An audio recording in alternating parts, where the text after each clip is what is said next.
So, this is the week that Halo 3 ODST is released, and maybe at the time of watching this some of you are probably playing through it right now.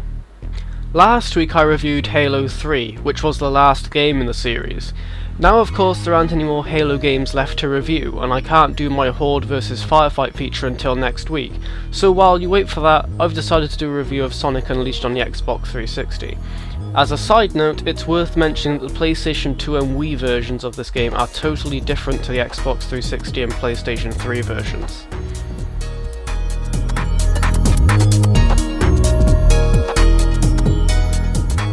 The story starts straight into the action, and the first few seconds of the opening kind of remind me of the opening of Star Wars Episode 4. Sonic has landed on one of Eggman's ships and the two have a pretty epic battle. After a while, Eggman corners Sonic and uses the Chaos Emeralds to split the world into several pieces, turning Sonic into a werehog in the process. It's a pretty standard affair after that. Sonic, Tails, and a new character called Chip must travel the world to restore the state of the planet. You don't really encounter any major plot twists or anything, but then again, that's a good thing.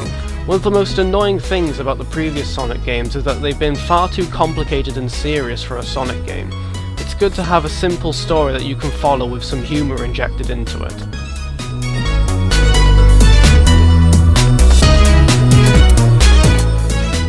The graphics in Sonic Unleashed are pretty good. The game adopts a cartoony sort of look and it works well for Sonic. It might just be me, but the humans in the game look kind of like they were taken from a Pixar movie.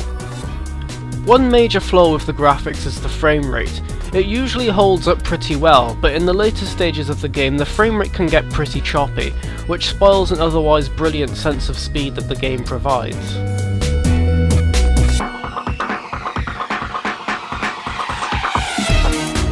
Sonic Unleashed has two different modes of gameplay.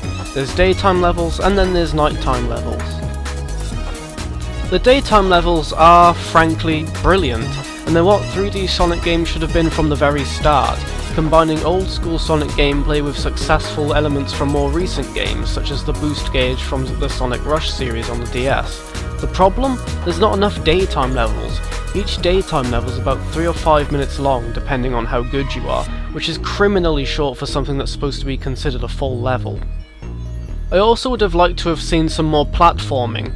The only level I can really think of from the top of my head that has a lot of platforming was Chun Nan. The other levels just seem to have been a quick sprint through the level without much variety. Don't get me wrong, running through these stages is fun, but I would have liked to have seen more platforming is all. That isn't to say that the game isn't challenging though. Even while running, the game can still be difficult. Take this example of where you're running on water. It's not just there to look cool. If you slow down or stop, you'll take damage and drown in the water. The daytime levels offer alternative routes for the level in a similar fashion to the 2D Sonic games. If you're doing well, you'll take the higher, faster route, but if you're doing poorly, you'll take the slower, lower route.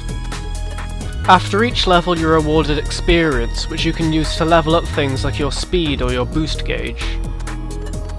But unfortunately, the sun sets and eventually you have to play through the nighttime stages. In the nighttime, Sonic turns into a werehog and the whole game changes as a result. Gone are the speedy stages that we all know and loved, and they're replaced by some of the most boring and tedious platforming I've probably ever played. It's a huge contrast to the daytime stages, but not in a good way. The combat is awful. Sure, there are a lot of attack combos to unlock, but in the later stages of the game, the enemies pretty much block all of your attacks anyway. The only real way to take these enemies out is by using a QuickTime event to perform a critical attack.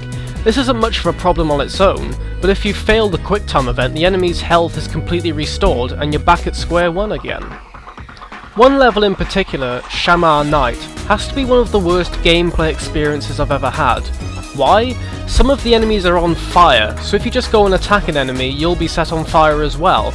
Instead, you have to grab a barrel of water, throw it at the enemy, and then proceed to attack them. You'll have to do this several times as well if you haven't leveled up your werehog's strength. The worst part? The werehog levels can be 2 or 3 times as long as the daytime stages, and you have to ask yourself, is it worth playing through 15 minutes of crap to get 5 minutes of fun? There are a few other gameplay elements as well. There's a plain section that's basically composed entirely of QuickTime events, and there's also some town sections with RPG elements in them, but to be honest, I just considered these as obstacles to get to the next level. To be honest, the only great parts of Unleashed come from Sonic's daytime levels, and even then you have to play through hurdles of crap just to get to them, which is a shame. Good times and bad times I can count. The soundtrack is a bit of a mixed bag. I like some of the instrumental music that's featured in the game, but on the other hand you've got the songs with the vocals in them, and they just sound really, really camp. I would have honestly been happier if Sonic Team just cut the lyrics out of some of their songs, unless they can get a better person to write them. Sonic Unleashed is by no means a perfect game. I cannot express enough how horrible the Werehog stages were. On the other hand, it does provide a promising idea of what to expect in future Sonic games.